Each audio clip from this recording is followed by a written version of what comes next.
Ang mabuting balita ng Panginoon ayon kay San Lucas. Noong panahong iyon, may isang eskribang lumapit kay Jesus upang siya'y subukin. Guro, aniya, ano ang dapat kong gawin upang magkamit ng buhay na walang hanggan? Sumagot si Jesus, ano ang nakasulat sa kautusan?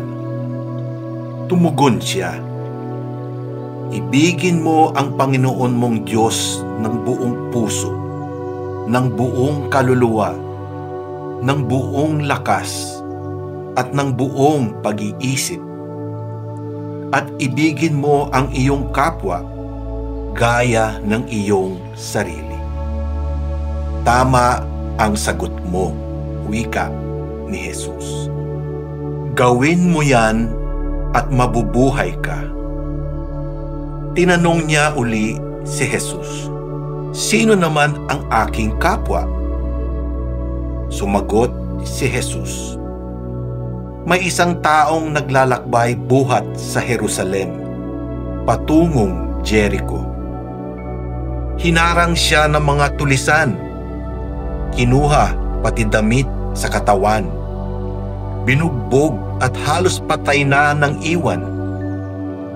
Nagkataong dumaan doon ang isang saserdote at nagpatuloy ng kanyang lakad. Dumaan din ang isang Levita, ngunit tiningnan lamang niya ito at nagpatuloy ng kanyang lakad. Ngunit may isang Samaritanong naglalakbay. Nakita niya ang hinarang at siya'y nahabag. Lumapit siya. Binusan ng langis at alak ang mga sugat nito at tinalian. Sino ngayon sa palagay mo ang nagpakita ng kanyang pakikipagkapwa sa taong hinarang ng mga tulisan? Tanong ni Jesus. Ang nagpakita ng habag sa kanya, tugon ng eskriba. Sinabi sa kanya ni Jesus, humayok ka't gayon din ang gawin mo. Ang mabuting balita ng Panginoon. Pinupuri ka namin, Panginoong Hesukristo. Sino ngayon sa palagay mo ang nagpakita ng kanyang pakikipagkapwa sa taong hinarang ng mga tulisan?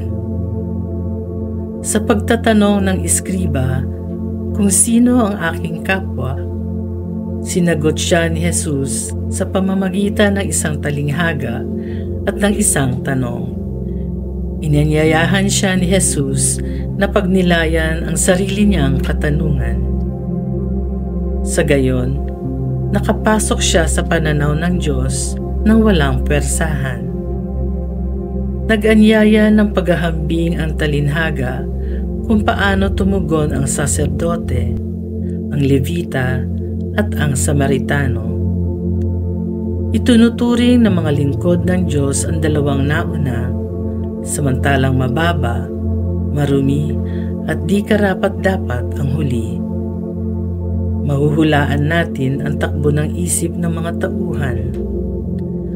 Anong mangyayari sa akin kapag tumulong ako? Di lang maaantala ang paglalakbay. Kakailanganin pang dumaan sa ritual ng paglilinis para makapaglingkod sa templo. Sa madaling salita, malaking abala sa kanilang sarili ang pagtulong. Anong mangyayari sa tao kapag di ako tumulong? Ito naman ang naglaro sa isip ng Samaritano.